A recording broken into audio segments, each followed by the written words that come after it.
Hello, I'm Natalie Zett, and welcome to Flower in the River. This podcast, inspired by my book of the same name, explores the 1915 Eastland disaster in Chicago and its enduring impact, particularly on my family's history. We'll explore the intertwining narratives of others impacted by this tragedy as well, and we'll dive into writing and genealogy and uncover the surprising supernatural elements that surface in family history research. Come along with me on this journey of discovery. Hey, this is Natalie, and welcome to episode 60 of Flower in the River podcast. Today, we're going to navigate into a different area. We are going to look at the poignant threads of American labor history. Today's journey intersects with the Eastland disaster, but it begins in a different city and with a different tragedy. It's March 25th, 1911, in Greenwich Village in New York City at the Triangle Shirtwaist Factory, site of one of the deadliest industrial disasters in U.S. history.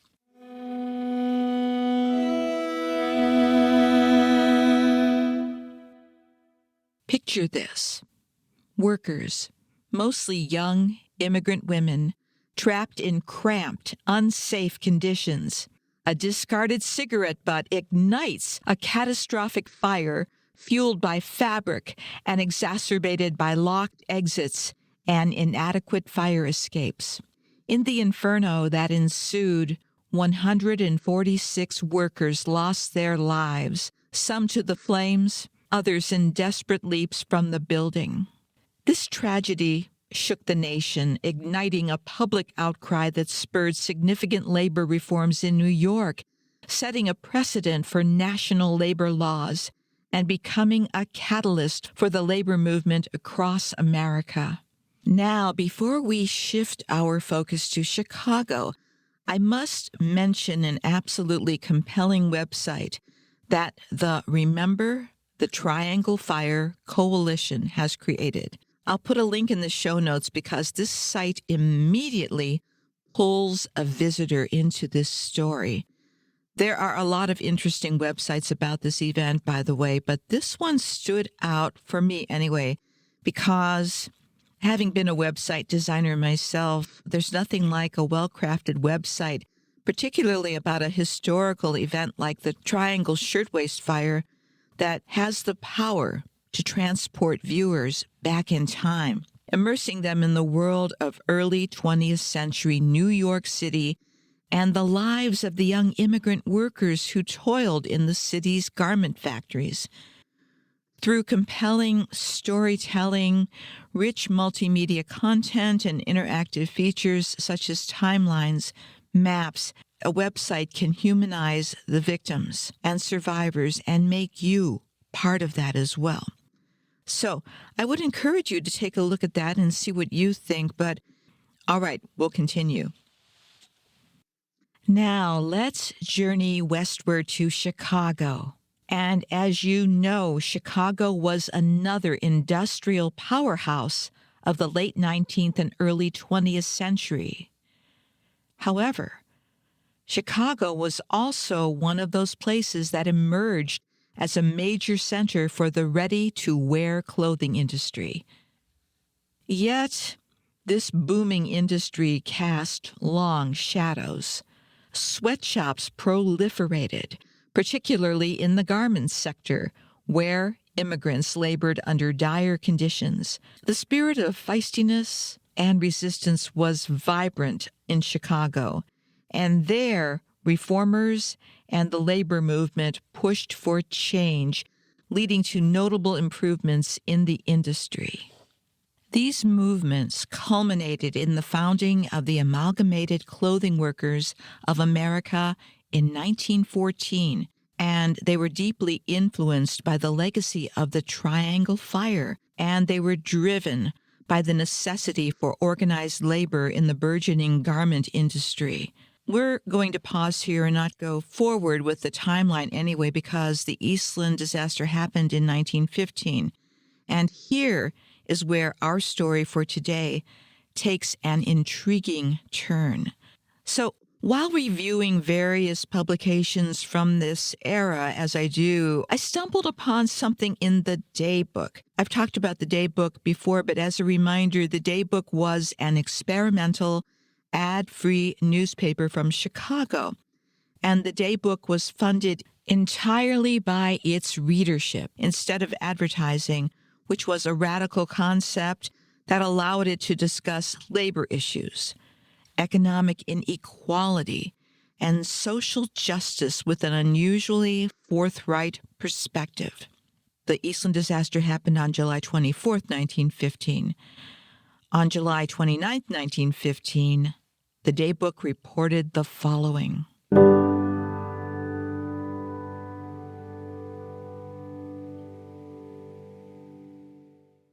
Headline: Bury 3 garment workers. Local number 39, Amalgamated Clothing Workers of America, paid tribute to its 3 members who perished in the Eastland. They were Mary Cooper, 2836 North Lawndale Avenue; Rose Rhine, 2959 South Loomis; and Amelia Genda, 5028 West 24th Place, Cicero. Interestingly, according to this article, the women were not employees of Western Electric, and that, of course, is the company that predominantly composed the passengers on that fateful outing. And luckily, the notice provided names and addresses, and you'd think that would be easy, right, to find these women? But finding out who they were was not straightforward at all. None of the 3 women seemed to exist under those names initially, and I love these kinds of challenges. I figured based on the various ethnicities, so many different ethnicities who were living in Chicago during that time, and also just looking at my own immigrant family living in Chicago during that time, and all of the name changes some of them underwent, not as dramatic as some of these, but I have seen these because, again, my predominant ethnicity is Eastern European. And let's just say when many of my folks came here, they decided they didn't like the names that they brought in with them, and they would change them around a little bit, which has made it so much fun to try to find some of them. But you kind of get used to the patterns after a while, and you look at a number of different variables as you do this. Going into this type of research cold would have been kind of formidable, but because I already have so much experience dealing with my own family, I was ready for this challenge. So I needed to look at all kinds of alternative spellings for not just the last names, but the first names. And this effort did not disappoint. I have to say, at first, it was a real head-scratcher. I mean, I had names and addresses. And yet, I ended up scouring back and forth, checking the addresses provided in the Daybook several times in several different ways. And when that didn't yield anything initially, I tried searching by their first names, along with the date of death and location. And it seemed like I was slamming into a wall at every turn. As you probably figured out, and if you do this kind of work yourself, there's nothing like persistence. And persistence really is the key, and it paid off. I had breakthroughs for all 3 women. Let me introduce you to these women in the order that I found them. I found the first woman, Emily or Amelia Genda, on the Chicago Ancestors website, which is operated by the Newberry. And this search led me to a lot more, and I'll let you know what happened. But the first thing is I did find her obituary in the list of death notices in the July 31st, 1915 issue of the Chicago Tribune. Here is what it reported.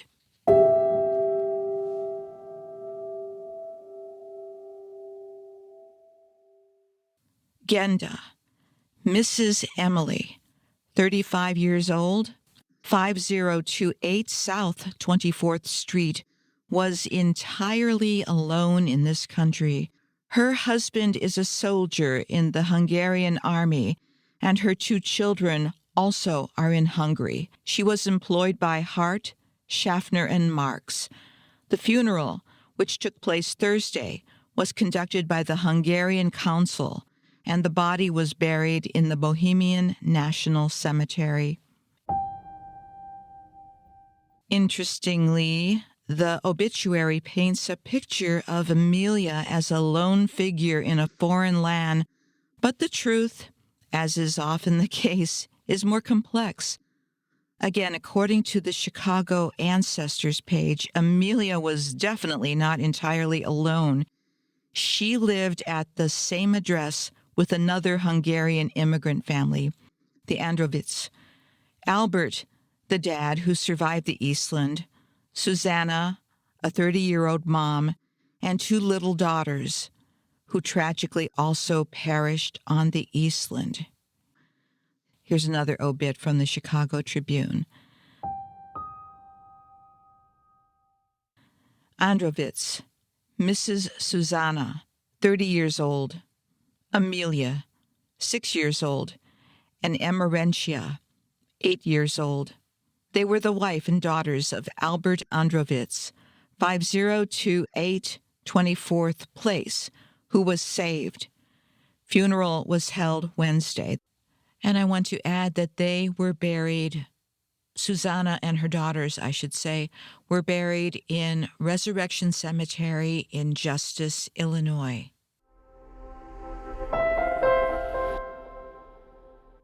I think that Albert, who was the sole survivor of this party, he may have been the Western Electric employee, but that remains to be seen. But let's get back to Amelia Genda. So she left her family in Hungary, including a husband serving in the army, and 2 children to come to America. Things must have been pretty desperate. And I did locate her immigration record from 1912, so she came over only 3 years before the Eastland, and she was on a steerage list, and unfortunately there wasn't a ton of information there. She made her way to Chicago and probably already knew of this family, the Androvits, and she was making her living as a seamstress for Hart, Schaffner, and Marx, and probably, well, most likely working along other immigrants in this bustling, thriving, crazy garment industry of Chicago. I'm guessing she wanted to save up some money to at least get the children to come over, and then eventually her husband would leave the army and also be able to join them. I don't know, but I think that probably was the case. So Amelia's story, like so many of our immigrant ancestors, was marked by hope and, in this case, heartbreak.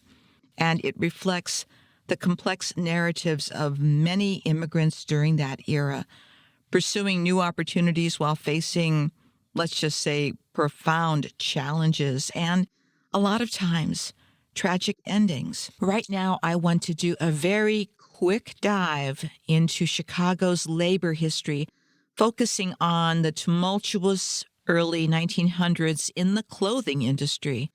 The clothing industry was dominated by small tailor shops and the Chicago Wholesale Clothiers Association. Now, according to my resources, Hart, Schaffner, and Marx stood out as a notable exception. By 1910, they had become a behemoth, employing over 8,000 people and sparking a movement to cut labor costs that squeezed recent immigrant workers. Tensions came to a head on September 22, 1910, when a pay cut led several workers to walk out, sparking solidarity across the industry. This conflict escalated, drawing over 18,000 workers into a struggle that gained support from the Chicago Federation of Labor and the Women's Trade Union League. The battle culminated on January 11th, 1911, with an agreement that promised fair treatment for union members and established an arbitration committee to handle grievances. This system set a precedent in labor relations that resonated throughout the industry.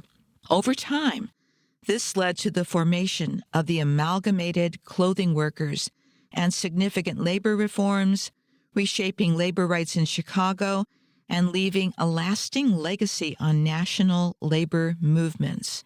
These moments of conflict and resolution remind all of us of the ongoing struggle for fair labor practices.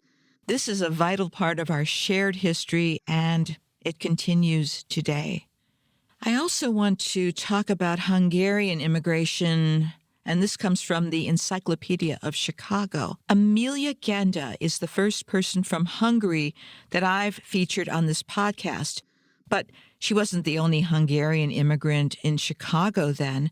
Chicago became a beacon for those fleeing hardship and seeking new opportunities. From a modest 159 Hungarians in 1870, the population soared to over 70,000 by 1920. This increase was part of a larger wave of migration from the Austro-Hungarian Empire, although these numbers were complicated by shifting national borders over the years. Now, Hungarian immigration in general, while in the early 1900s, Hungary, as part of the Austro-Hungarian Empire, faced significant hardships. The majority of the population relied on unproductive agriculture and land distribution, which was highly unequal. Industrialization was slow, leading to high unemployment rates.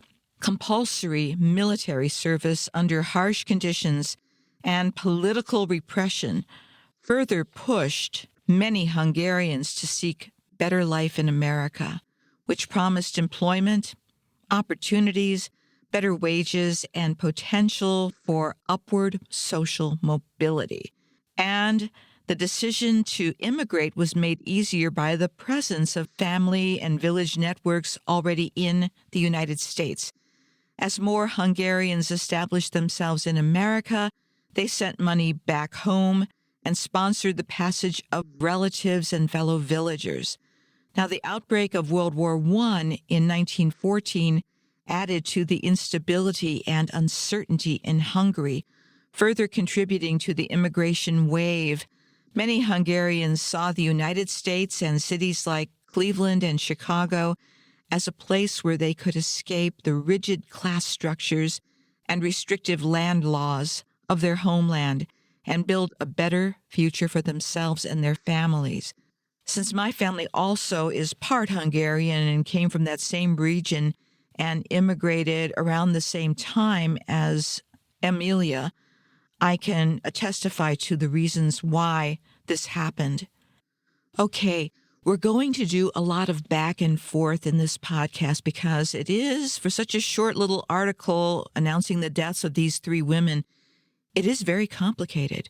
And before we move on, you might be wondering, as I was, what happened to Albert Androvitz, who survived but lost his wife, two little daughters, and Emily Genda, the boarder and friend who was living with them?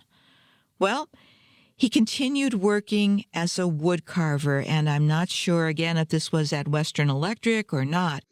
And he married a woman called Mary a little over a year after the Eastland disaster. In 1918, they relocated to San Francisco, where he was working as a cabinet maker. And by 1920, they had a daughter, and it looked like on the surface that he was rebuilding his life. Well, based on this article from the San Francisco Examiner on May 8th, 1926, things were not going well at all.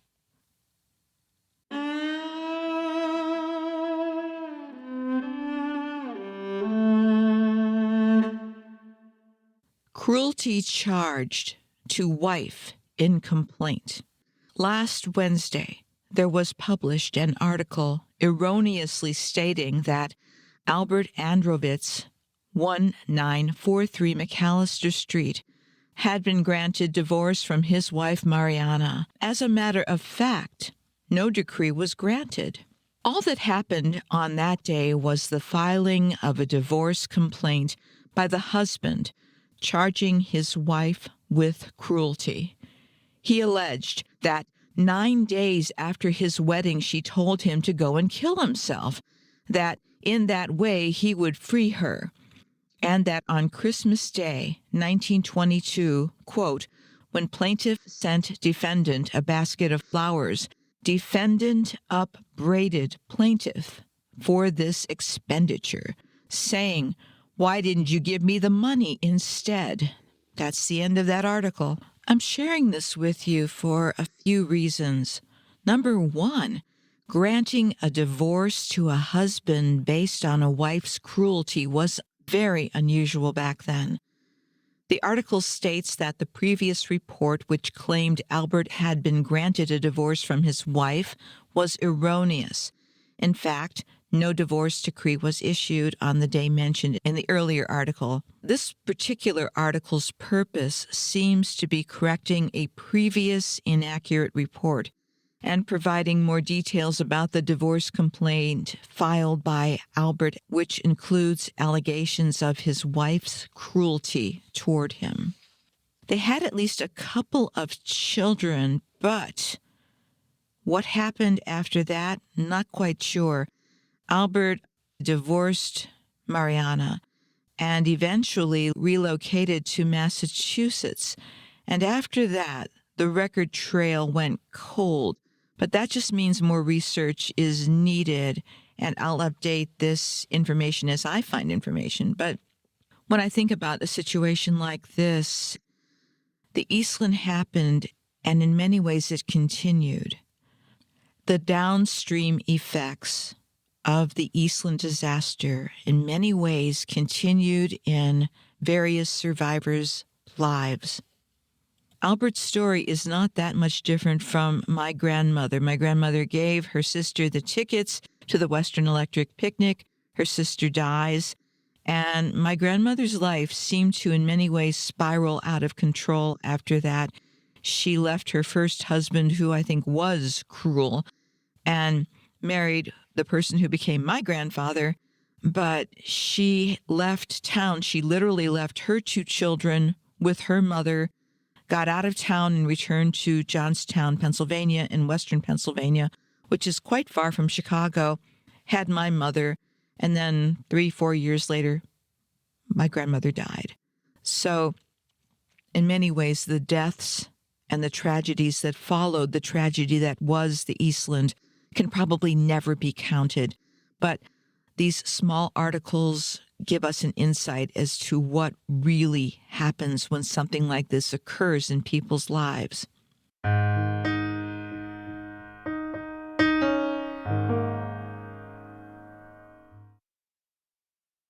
I want to go on to a woman who was also listed in the article as Rose Rhine. The name was spelled Reine. This is not her last name at all.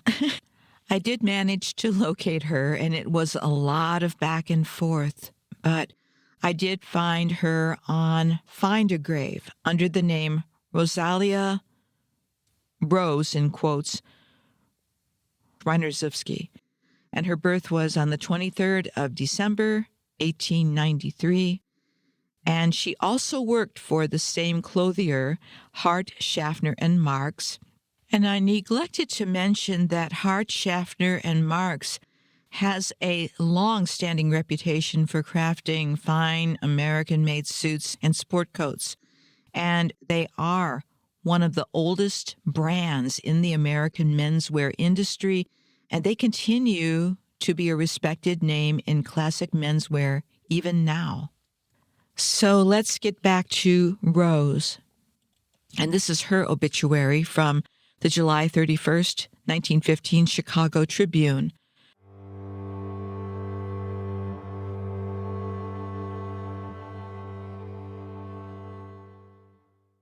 Reinerzewski, Miss Rose, 21 years old, 2958 Loomis Street, leaves a father and mother, Mr. and Mrs. Martin Reinerzewski, and a brother, Frank. Services were held Wednesday with interment at Resurrection Cemetery. This obituary got quite a few things wrong, at least according to the census and other records that I found. Her parents, like my family on my mother's side, were both from the Poznan region in Poland. They met in Chicago, married in Chicago, and had a large family. According to the 1910 census, Rosalia Rose, age 16, was working as a tailor. And in 1911, their mom died, leaving the dad and about 9 children, although this newspaper article only mentioned the one, Frank. Her dad was working as a carpenter, and her brother Frank unfortunately died 2 years later in 1917 at age 27. Not sure why.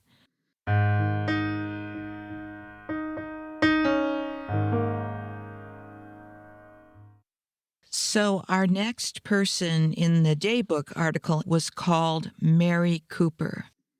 And she was a 22-year-old employee of the Western Electric Company, according to several records I found.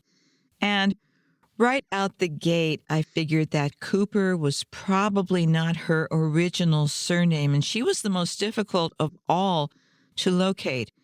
And I had to do, again, a lot of back and forth, a lot of this, that, and the other. And after searching through Illinois newspapers by the address in the death notice, I did find her name listed with other Eastland victims in the Polish newspaper, Dziennik Chicagoski, or Chicagoski. I'm not quite sure how they pronounce that. This article was printed in the July 26 issue, and there her name was listed as Maria Kupska. Further research in the July 31st, 1915 issue of the Chicago Tribune revealed her obituary with another slight name change.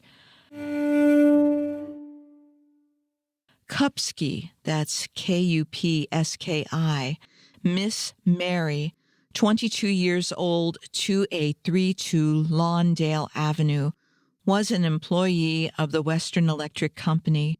She was the only support of the family, the other members of which had been unemployed for many months.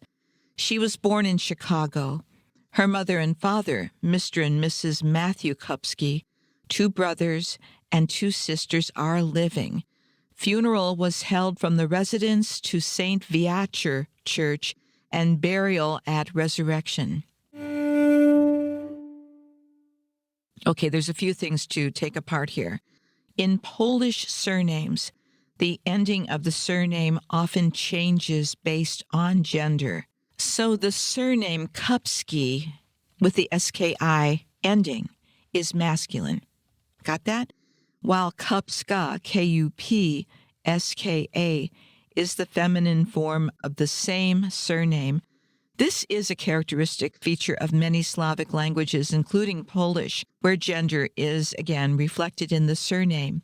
Now, the church mentioned in Mary's obituary is actually St. Viator, and I've also heard it as Viator, located at 4160 West Addison in Chicago's Irving Park neighborhood. It's a Roman Catholic church that is still going today, and it's got a rich history dating back to 1888.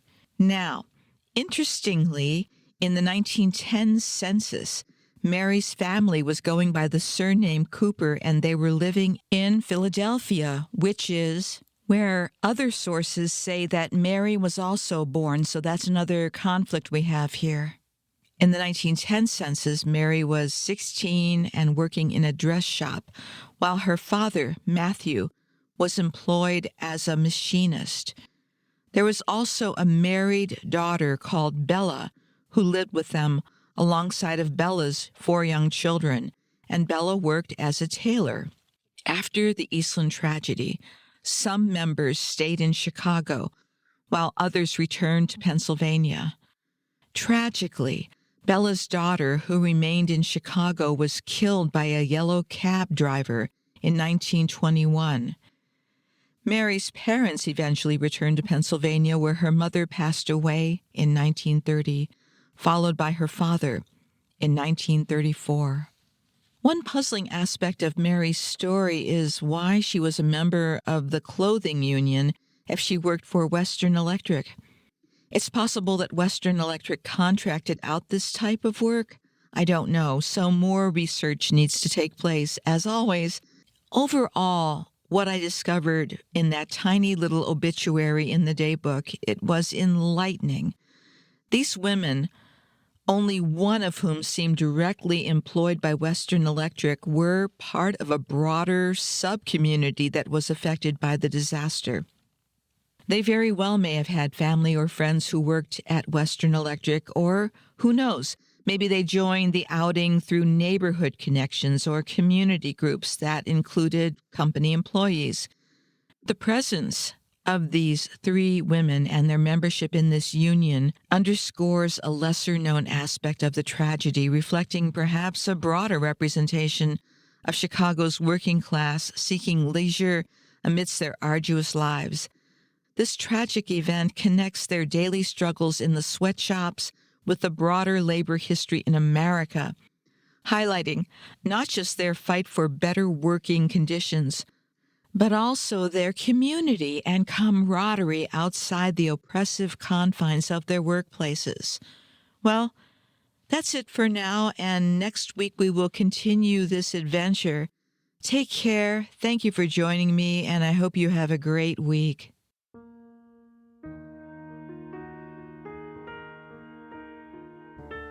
Hey, that's it for this episode, and thanks for coming along for the ride. Please subscribe or follow so you can keep up with all the episodes. And for more information, please go to my website. That's www.flowerintheriver.com. I hope you'll consider buying my book, available as audiobook, ebook, paperback, and hardcover, because I still owe people money. And that's my running joke. But the one thing I'm serious about is that this podcast and my book are dedicated to the memory of all who experienced the Eastland disaster of 1915. Goodbye for now.